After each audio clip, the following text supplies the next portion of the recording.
All right, let's move on to the feature interview today. So I spoke with an Ukrainian American about what his family in Ukraine is going through right now, as well as his perspective on the Russia-Ukraine war. So this gentleman, he was born and raised in Ukraine until the age of 21. Then he came to the United States and has been living here for the past 12 years. First of all, I just asked him to give us a self-introduction. Yes, my name is Volodymyr Yarmak. I was born and raised in Ukraine. I lived there until I was 21. Right now I'm 33. I moved to the United States when I was 21. And I live in Florida right now, in Hollywood. I still have a family right now in Ukraine. I have my brother, my sister, and my mom in the city of Chernihiv. It's a city hero. The mayor of that city, he just received the Medal of Honor because they are protecting the city so well. So we have a strong city where I'm from. They have great fighters, just great people there. As we now know, the Russian initially tried to take a quick win and take over Kiev, but that efforts all failed. Then they started to attack the cities and the civilians, including the city that Volodymyr came from. He explained that they are mostly the attacks from the north, from the east, and the south. So what's the situation there right now, and how is his family doing? Civilian people, they have to spend most of their time right now in the basement. And just so you understand, it's not the basement where you could sleep normally on. It's the floor is basically out of dirt, right? And there are concrete walls, tons of cobwebs. Some of them didn't have power before, I'm sure. I know that because from my childhood, I kind of played in those. Mm-hmm. I understand very clearly where they're at. I'm sure they built more lights to have, they kind of helped to have the power there. And I've seen lots of photos and videos. They somehow, managed it to be somewhat reasonable to stay. But the reason I'm saying this is because so people understand that these are not luxury places or any type of places where you want to stay even longer than a couple hours, but people must stay there for protection, right? So a lot of civilians are there. And as Russians do they attack the civilian buildings. They started to do a lot more airstrikes since they don't have access, to the actual cities, right? Because those cities, like I said, on the borders, they're holding up so strong. And as I mentioned before, our mayor, I know Chernihiv mayor, Atroshenko, he received the Medal of Honor for defending the city, for being able to hold the city without letting others capture it, letting Russians capture it. And as they show the airstrikes, what we see now is basically they use the bombs even that are usually used during the war for destroying some heavy buildings, military infrastructure, built out of concrete. They use those bombs to take down civilian cities, just regular buildings, right? So one of the rocket hits hit my basically the house that is 3 minutes away. Well, I call it a house, but it's apartment block. It's a 9-story building, has a lot of apartments. Big people own those apartments, and the hit was so severe. I saw multiple videos from multiple angles. It is just horror. Like there's no words to describe it, but you see, few apartments just gone, windows in the area of about 1 kilometer. So about 1 mile, 1 kilometer shattered in all the houses around, because the explosion was so strong, right? They just hit it with a rocket, just the building. About 40 people died. I saw videos how you see people laying around on the streets, missing parts of the body, all in blood, waiting for the ambulance, These are just kind of to give you the picture, what's going on. I grew up on those streets. I know that house. There's a pharmacy right nearby. I remember going there a dozen times when I was young. I know that place. It's literally 3 minutes walk. Your family members, are they My okay? My brother told me. So my brother, when the explosion happened, I called the next day, because I didn't want to disturb them, and I knew they were fine. I knew they were in a shelter, in the basement. But I called the next day and my brother told me about the experience and how it happened. And he was, in the building right next to our apartment building. He was visiting with his friend. And he said it was just like out of this world, he heard the explosion. But before that, he said just death silence, like as if everything stopped. And then you just hear boom, all the windows shattering. It's unbelievable. Yeah. So my Did they family were in the expect? area, but luckily they were safe. Does your brother say, did they kind of prepared, or it's just out of any, like just no warning, nothing? That's a very good question. So the thing with with these signals, so before any airstrike right happens right now, what they do, they send out a siren, and the siren goes through all the city, right? So people have about 5 to 10 minutes at least, well, 5, I would say 5 tops, to hide, right? To hide to the basement, to the shelter. The way how it works is people who are on the border of Belarus, they spot these rockets, right? So there are 2 types of attack that could potentially happen that will trigger this type of siren, right? So how the siren is triggered? They see if ballistic missile being shot from Belarus. It will take about 5-10 minutes to reach to Chernihiv, Kiev. So they send out a warning and they say immediately, a warning. They say, turn on the siren right now. People in Chernihiv, they have a couple minutes, to go to the basement, hide. And this happened many times. And, there were no hit, no actual rocket, probably because it was taken down before. So a lot of people, this is just to answer your question, a lot of people, I think, expected nothing to happen. So I think they were taking it casually. And the reason why I say that, because about 40 people died. And there were people in those apartment buildings, unfortunately. So they were prepared, but not all the way. However, I mentioned before, this was an airstrike, so this wasn't a ballistic shot. So I'm sure they were warned. With the airstrike, it's kind of similar when they see an airplane fly out of the border of Russia, or where they see a military buildup. If they noticed, they send out the signal. They say, turn on the siren so people can hide, right? To be exactly, I haven't asked that question, but I'm sure there was a siren. I'm sure people were warned to the best capacity that there's possible. There are reports saying that the government of Ukraine wanted the men just stay to fight, but the women and the children to leave, right, to evacuate. So is that true? Why your mom, your sister still there? Yes. Yes, there is a strong, I would say, very strong position for the government to make sure men do not leave, to make sure men are able to fight, that they don't, just escape. I do understand there's, some sort of conflict could be. Some people may see it, oh, like, what if I don't want to fight, but I have to? I think it is a good thing. And I know most of the Ukrainian people, men, they will go and fight. They will do it. For women, they are allowed to leave and they are allowed to cross the border. They are allowed to evacuate. The thing is, there's no way, unfortunately, from my hometown to do that, because my hometown had a couple bridges through the rivers, and it's sort of surrounded with those bridges. The bridges are exploded, and I think they were blown up even by our own military, so that Russians cannot get to the city, right? So it is a good thing. Now, but due to that, they're kind of locked up, if that makes sense.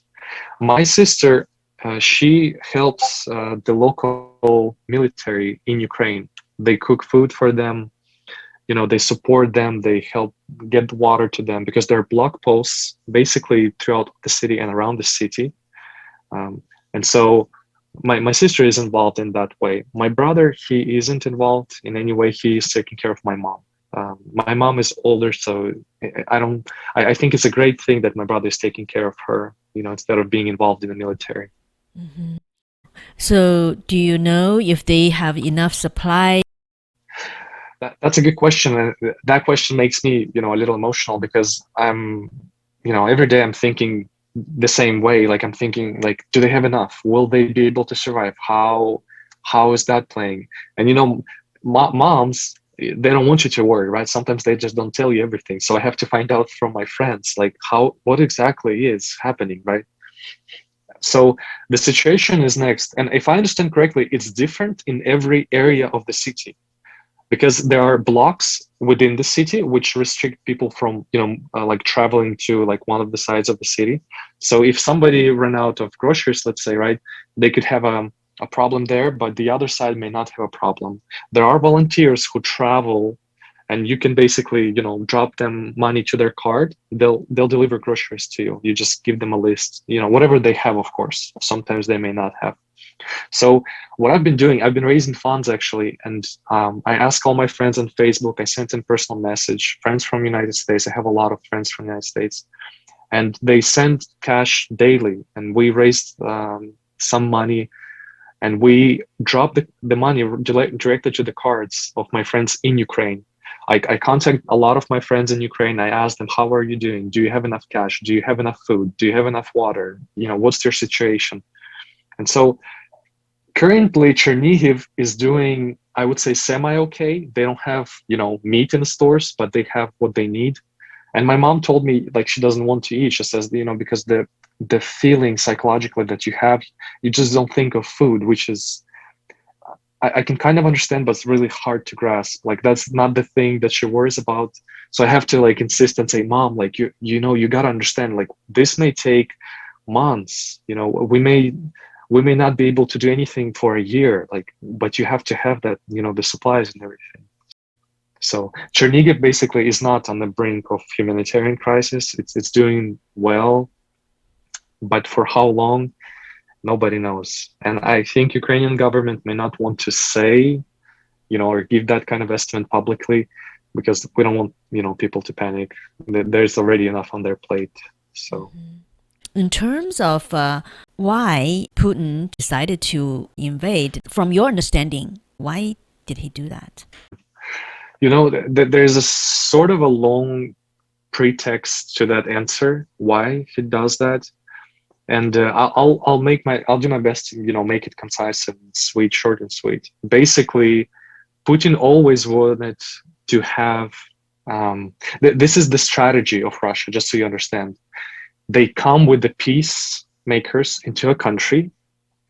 That's what they call, they never name a war, right? They call it the operation, right? If you look at the history of Russian operations, they never had a war. But it was a war in, Afghanistan. It was a war in Chechnya. It was a war, right? They come, they kill people, they take over the government, and then the government pays them amount of money out of the resources. That's the Russian strategy, right? That's Russia for you right there. So the why is failure of Putin to take over Ukraine. In 2013, there was, a very kind of a break it or make it point. There was a pro-Russian president, Yanukovych, who also, I believe, was put there by Putin. I just don't want to go too much back into history, but let's start from 2013, 14. There was a time for Yanukovych to sign an agreement for further integration into European Union. He did not sign it. He went to Europe to a meeting, shook everybody's hand, smiled, and left. People in Ukraine, they paid attention to that. And students came out and protested. The strategy of Russia to do what? If somebody protests, you beat them up, you lock them up. So did Yanukovych. And Yanukovych is basically a puppet of Russian president. This is common sense, by the way. This is common knowledge. I'm not just saying some, everybody in Ukraine you ask, they'll tell you. They'll tell you the same story. After these students, they were beaten up, locked up, arrested. Their moms came out to protest. But just think about it, women. Right, we're talking about women. And what's the strategy of Putin? What he usually does in this case? He beats them up, lock them up, they're gone. That's what Yanukovych did. So Yanukovych in Ukraine, in Kiev, did that, right?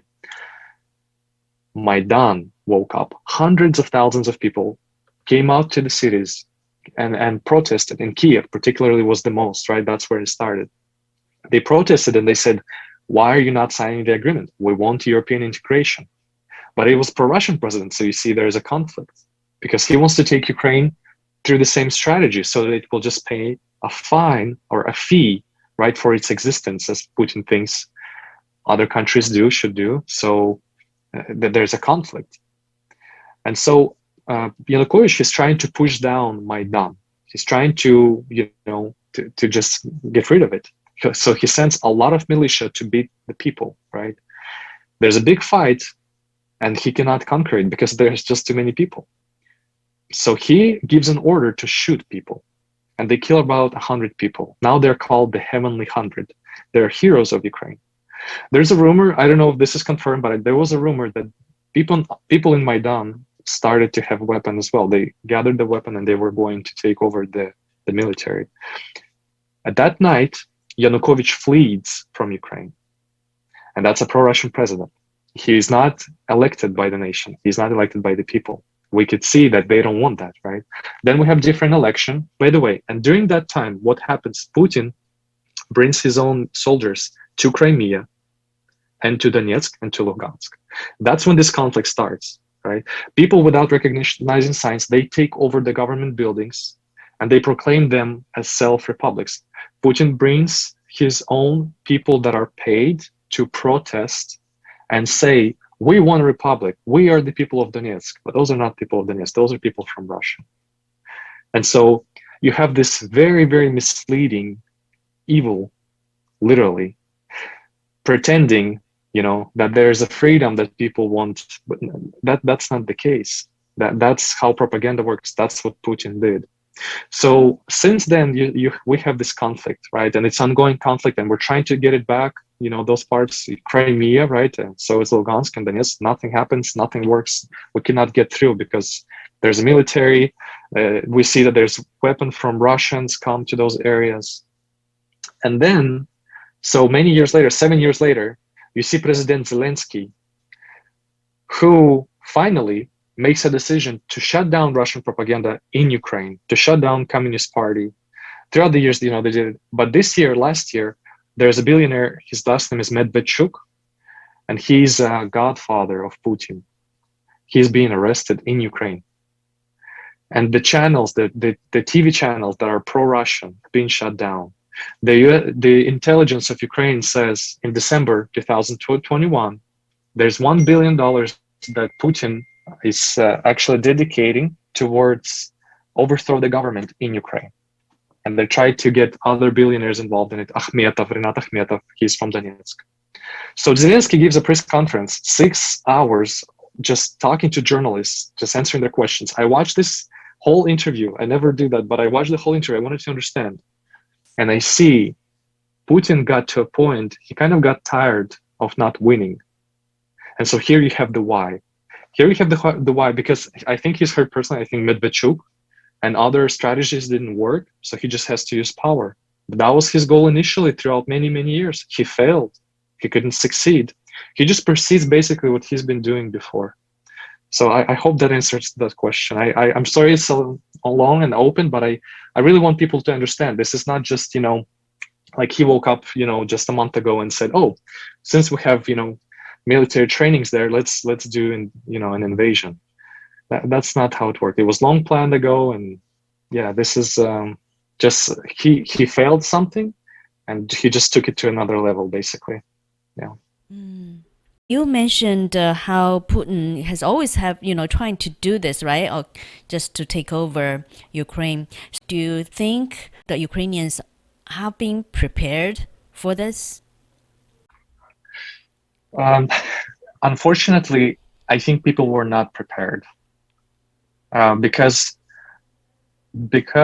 all of this been going on for so many days and so many months, and the buildup of the military. I think people and that was probably the strategy of Putin, to just not take him seriously, as if he's just doing some sort of training, and then all of a sudden they invade. So unfortunately, I think people were not prepared. People all the world are just watching how, and whether the Ukrainian people will hold on. Yeah, what do you think? Yeah, well, we have tenacity. I'm Ukrainian, and this is not, I never thought about myself as being tenacious, but I've heard other people telling me, oh, you have tenacity, you're stubborn.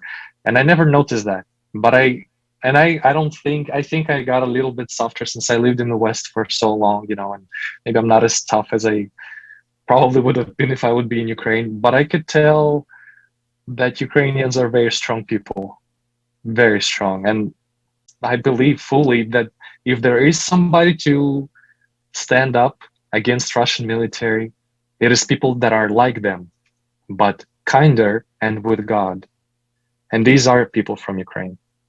Yes, I think that they have a lot of strength. I think they're tough. And so I think Russians, if they could, they should put their arms to the floor and just go in. And, Ukrainians, they are so kind even during this war. They let them, they let them basically give in their weapons and they'll take them and they'll treat them well because they understand that Russian people, they don't really understand what even they're doing. When you see them being captured, and I've seen lots of footage of videos, and they basically ask these soldiers from Russia, "What are you doing here? Why are you here?" And they say, we were at the training, and then all of a sudden we got an order to come and cross the border. And they said we were threatened with tribunal if we don't, so we just had no choice. So we did it, but we don't want to be here. So you see at the motivation level, that is basically like, okay, should I even be here? You see? And that's why, so today is day 13, day 14 of war. And we're looking at 12,000 Russian soldiers dead. That is a lot of people, but it is not, surprising to me because, yeah, the morale is very low. The motivation is low. What are they doing? They don't know. And then you have a nation that is united, from the outside world, we see a lot of support and I read a lot of news and people are so supportive and so loving. They say, Ukrainians, go, we stand with Ukraine. But when I talk to my friends in Chernihiv, to my mom, I do hear that it's hard. It is tough. Some of them I can feel sometimes, it's a bad day and they may lose hope, but they're strong. Like they will hold to the last. They will stay strong to the very, very last. It is their land. And yeah.